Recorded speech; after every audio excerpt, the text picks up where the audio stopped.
नमस्कार दोस्तों, स्वागत है आपका हिंदी नॉलेज शो में। तो दोस्तों, आज के बाद रूस और चीन के बीच में अगर कोई बड़ा गठबंधन होता है, बड़ा समझौता होता है, या फिर रूस पाकिस्तान को दोस्त बनाने की कोशिश करता है, तो प्लीज इसके लिए भारत को जिम्मेदार मत ठहराइएगा। ये मत कहिएगा आगे से कि जी भारत तो अमेरिका की तरफ झुक रहा है, इसलिए रूस को चीन पाकिस्तान की तरफ जाना पड़ा।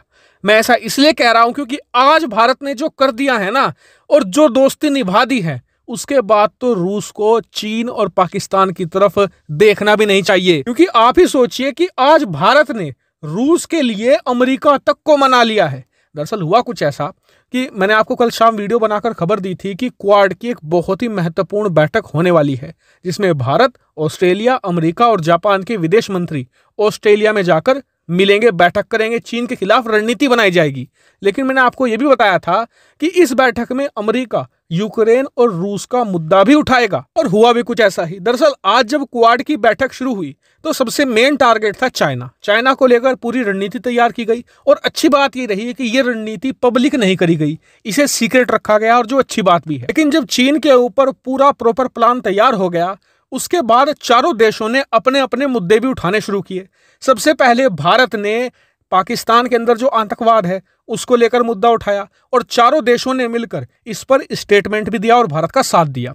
इसके बाद जापान ने मुद्दा उठाया कि जी हमें नॉर्थ कोरिया बहुत परेशान कर रहा है, तो चारों देशों ने मिलकर नॉर्थ कोरिया की आलोचना करी और नॉर्थ कोरिया के खिलाफ यहां पर एक बड़ा स्टेटमेंट भी दिया, जिसमें भारत भी शामिल है। इसके बाद आता है अमेरिका की बारी। अमेरिका ने मुद्दा उठाया रूस और यूक्रेन का। देखिए, कायदे से बनता तो यह था कि अमेरिका ने पाकिस्तान का जो आतंकवाद है उसके खिलाफ भारत का साथ दिया क्वाड की बैठक में। इसके अलावा जो उत्तर कोरिया का मामला था उसमें अमेरिका ने साथ दिया जापान का। तो सभी देशों का फर्ज यह बनता था कि यूक्रेन पर अमेरिका का साथ दे, क्योंकि चारों देश आज की तारीख में दोस्त बन चुके हैं।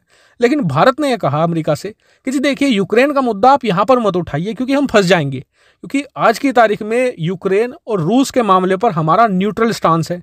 हम ना रूस की तरफ झुके हुए हैं, ना ही यूक्रेन की तरफ झुके हुए हैं। ऐसे में आप हमारी परेशानी समझिए और यूक्रेन के मुद्दे को रहने दीजिए और इसे स्टेटमेंट में मत शामिल करवाइए। अब इस बात पर ऑस्ट्रेलिया भी राजी हो गया, जापान भी राजी हो गया, और फिर अंत में आकर अमेरिका ने भी कह दिया चलो कोई बात नहीं, यूक्रेन का मुद्दा हम ड्रॉप कर देते हैं। और आप यकीन मानिए, ये रूस के लिए बहुत बड़ी राहत है। क्यों? क्योंकि चारों देश मिलकर, अमेरिका, भारत, जापान और ऑस्ट्रेलिया, आज की तारीख में क्वाड के तहत जिसके खिलाफ बयानबाजी करेंगे, मानकर चलिए उसकी बैंड बजने वाली है। तो कैसे, मैं आपको समझाता हूं। उदाहरण के लिए, अभी तक क्वाड की जितनी भी बैठकें हुई हैं उसमें सिर्फ और सिर्फ चीन को लेकर ही चर्चा हुई है।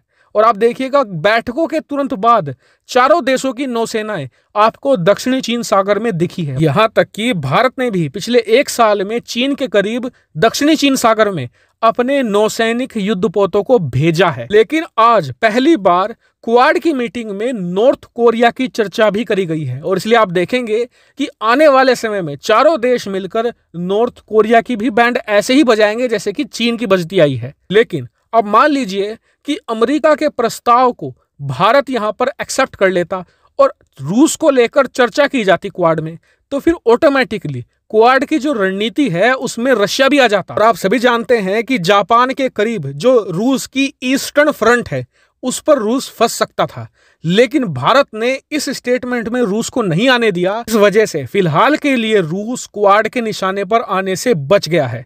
और ये रूस के लिए कितनी बड़ी राहत की खबर है, मैं आपको रूस के बयान दिखाता हूं क्वाड के खिलाफ। स्क्रीन पर आप देखिए, रूस बहुत ही ज्यादा एंटी क्वाड रहा है। क्यों? क्योंकि चीन की तरह रूस को भी डर यही लगता है कि क्वाड आगे चलकर नाटो न बन जाए, और ऑलरेडी क्वाड नाटो जैसा संगठन बन भी चुका है, बस आर्टिकल 5 की देरी है। आर्टिकल 5 क्या है? मतलब कल को अगर चीन भारत पर हमला कर देता है तो वो सिर्फ भारत पर हमला नहीं माना जाएगा, वो जापान पर भी हमला माना जाएगा, ऑस्ट्रेलिया पर भी हमला माना जाएगा, अमेरिका पर भी हमला माना जाएगा, और फिर सारे देश मिलकर चीन पर हमला बोल देंगे। और इसीलिए दुनिया के तमाम एक्सपर्ट ये बात कहते हैं कि चीन की जैसी हरकतें हैं ना, उसके हिसाब से आज नहीं तो कल क्वाड के अंदर आर्टिकल 5 लागू होगा ही होगा। और रूस को इससे डर ये लगता है कि जो वेस्टर्न फ्रंट है, यानी कि यूरोप की तरफ से उसे नाटो धकेलेगा, और ईस्ट की तरफ से यानी कि जापान की तरफ से उसे क्वाड धकेलेगा, और वो दोनों के बीच में पिसकर रह जाएगा। और इसीलिए आज भारत ने रूस को जो क्वाड से बचा लिया है ना, ये उसके लिए बहुत ज्यादा बड़ी राहत की खबर है। लेकिन अब देखने वाली बात यह है कि भारत की दोस्ती के जवाब में रूसी राष्ट्रपति पुतिन अपनी दोस्ती निभाते हैं या नहीं। तो फिलहाल इस वीडियो में इतना ही। Thank you very much for watching video.